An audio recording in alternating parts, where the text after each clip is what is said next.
ಕರ್ನಾಟಕ ರಾಜ್ಯ ನಿವೃತ್ತ ನೌಕರರ ಸಂಘದ ವಾರ್ಷಿಕ ಪ್ರಶಸ್ತಿ ಪ್ರದಾನ ಮತ್ತು ಸಂಘದ ಮಹಾಸಭೆಯು ಜೂನ್ 13ರಂದು ಬೆಳಿಗ್ಗೆ 9:30 ಗಂಟೆಗೆ ಪುತ್ತೂರು ಬೈಪಾಸ್ ರಸ್ತೆಯ ಜೈನ ಭವನದಲ್ಲಿ ನಡೆಯಲಿದೆ ಎಂದು ಸಂಘದ ಅಧ್ಯಕ್ಷ ಬಿ ಐತಪ್ಪ ನಾಯ್ಕ ಅವರು ಪತ್ರಿಕಾಗೋಷ್ಠಿಯಲ್ಲಿ ಹೇಳಿದರು. ಸಂಘದ ಸ್ವರ್ಣ ಮಹೋತ್ಸವದ ಸಂದರ್ಭ ಸ್ವರ್ಣ ಸಾಧನ ಪ್ರಶಸ್ತಿ ಸ್ಥಾಪಿಸಿದ್ದೆವು. ಅದರಂತೆ ಪ್ರತಿ ವರ್ಷ ದಕ್ಷಿಣ ಕನ್ನಡ ಜಿಲ್ಲೆಗೆ ಸೀಮಿತವಾಗಿ ಈ ಪ್ರಶಸ್ತಿಯನ್ನು ನೀಡ್ತಾ ಬಂದಿದ್ದೇವೆ. ಆರಂಭದಲ್ಲಿ ಭಗೀರಥ ಪ್ರಯತ್ನ ಮಾಡಿದ ಮಹಾಲಿಂಗ ನಾಯ್ಕ ಅಮೈ, ಮೂಡಬಿದ್ರೆ ಆಳ್ವಾಸ್ನ ಡಾಕ್ಟರ್ ಮೋಹನ್ ಆಳ್ವಾ, ಸುಬ್ರಾಯ ಚೊಕ್ಕಾಡಿ ಮತ್ತು ಡಾಕ್ಟರ್ ಪ್ರಭಾಕರ್ ಜೋಶಿ ಅವರಿಗೆ ಕಳೆದ 4 ವರ್ಷದಲ್ಲಿ ಪ್ರಶಸ್ತಿ ನೀಡಿದ್ದೇವೆ. ಈ ಬಾರಿ ಸಾಮಾಜಿಕ ಮತ್ತು ಪತ್ರಿಕೋದ್ಯಮ ಸಾಧನೆಯನ್ನ ಪರಿಗಣಿಸಿ ಸುದ್ದಿ ಬಿಡುಗಡೆ ಪತ್ರಿಕೆಯ ಆಡಳಿತ ವ್ಯವಸ್ಥಾಪಕ ನಿರ್ದೇಶಕ ಡಾಕ್ಟರ್ ಯುಪಿ ಶಿವಾನಂದ ಅವರನ್ನ ಆಯ್ಕೆ ಮಾಡಿದ್ದು ಅವರಿಗೆ ಸ್ವರ್ಣ ಸಾಧನ ಪ್ರಶಸ್ತಿ ಪ್ರದಾನವನ್ನ ಮಾಡಲಾಗುತ್ತೆ. ಪ್ರಶಸ್ತಿಯು ರೂಪಾಯಿ 15,000 ನಗದು, ಶಾಲು, ಹಾರ, ಸ್ಮರಣಿಕೆ, ಫಲಪುಷ್ಪವನ್ನ ಒಳಗೊಂಡಿರುತ್ತದೆ. ಹಾಗೆಯೇ ಜೂನ್ 1ರಂದು ನಡೆಯುವ ಕಾರ್ಯಕ್ರಮವನ್ನ ನಮ್ಮ ಸಂಘದ ಹಿರಿಯ ಸದಸ್ಯ ಶತಾಯುಷಿ ನಿವೃತ್ತ ತಹಶೀಲ್ದಾರ್ ಬಿಎಸ್ ಕುಲಾಲ್ ಅವರು ಉದ್ಘಾಟಿಸಲಿದ್ದಾರೆ. ನಿವೃತ್ತ ಪ್ರಾಚಾರ್ಯ ಬಿವಿ ಸೂರ್ಯನಾರಾಯಣ ಪ್ರಶಸ್ತಿ ಪುರಸ್ಕೃತರ ಬಗ್ಗೆ ಅಭಿನಂದನಾ ಭಾಷಣವನ್ನ ಮಾಡಲಿದ್ದಾರೆ.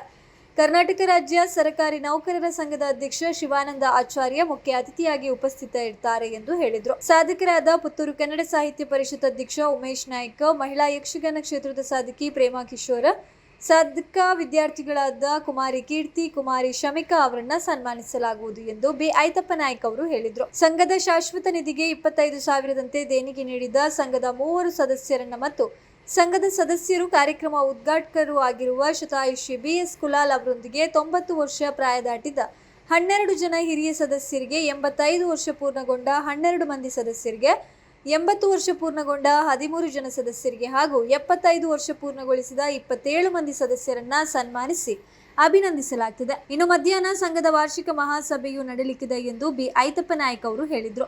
ಪತ್ರಿಕಾಗೋಷ್ಠಿಯಲ್ಲಿ ಸಂಘದ ಉಪಾಧ್ಯಕ್ಷರಾದ ಪ್ರೊಫೆಸರ್ ವತ್ಸಲ ರಾಜ್ರಿ, ಝೇವಿಯರ್ ಡಿಸೋಜ, ಕಾರ್ಯದರ್ಶಿ ತಿರುಮಲೇಶ್ವರ ಭಟ್ಟಿ, ಕೋಶಾಧಿಕಾರಿ ಸೂರಪ್ಪಗೌಡ, ಸಂಘಟನಾ ಕಾರ್ಯದರ್ಶಿ ಜಗನ್ನಾಥ ರೈ ಉಪಸ್ಥಿತರಿದ್ದರು. 9ನೇ ತರಗತಿಯ ವಿದ್ಯಾರ್ಥಿ. ಹಾಗೆ ಈ 4 ಜನರನ್ನು ನಾವು ಅಭಿನಂದಿಸ್ತಾ ಇದ್ದೇವೆ. ಆಮೇಲೆ ಸಂಘದ ಶಾಶ್ವತ ನಿಧಿ, ತಮಗೆಲ್ಲರಿಗೂ ಗೊತ್ತಿರುವ ಹಾಗೆ ನಾವು ಸಂಘಕ್ಕೆ ಯಾವುದೇ ಡೊನೇಷನ್ ಕಲೆಕ್ಷನ್ ಮಾಡೋದಿಲ್ಲ ಹೊರಗಿನಿಂದ.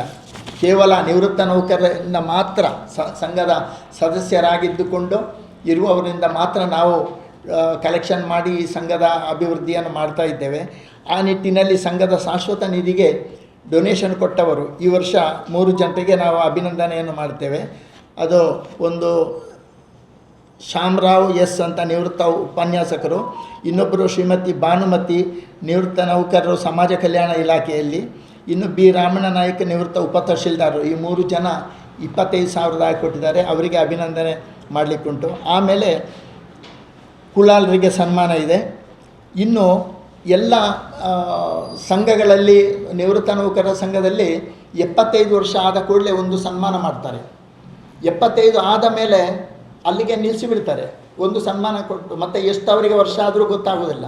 ನಾವೇನು ಮಾಡ್ತೇವೆ ಅಂದರೆ ಕಳೆದ 15ನೇ ಇಸವಿಯಿಂದ 75 ಆದ ಮೇಲೆ 80, ಅಂದರೆ ಮಾರ್ಚ್ 31ಕ್ಕೆ 80, ಆಮೇಲೆ 85, 90, 95, 100 ಆದವರನ್ನು ನಾವು ಸನ್ಮಾನ ಮಾಡ್ತೇವೆ. ಸುಮಾರು ಈ ವರ್ಷ 66 ಜನ ಸನ್ಮಾನಕ್ಕೆ ಈ ಪ್ರಾಯದವರು ಇದ್ದಾರೆ. ಇಲ್ಲಿ 90 ವರ್ಷ ದಾಟಿದವರು 12 ಜನ ಇದ್ದಾರೆ. 85 ಪೂರ್ಣಗೊಂಡವರು 12 ಜನ, 80 ವರ್ಷ ಪೂರ್ಣಗೊಂಡವರು 13 ಜನ, 75 ವರ್ಷ ಪೂರ್ಣಗೊಂಡವರು 27 ಜನ ಸನ್ಮಾನಿತರಿದ್ದಾರೆ. ಇವರನ್ನು ಸನ್ಮಾನ ಮಾಡಿ ಅಭಿನಂದನೆ ಮಾಡಲಾಗುವುದು.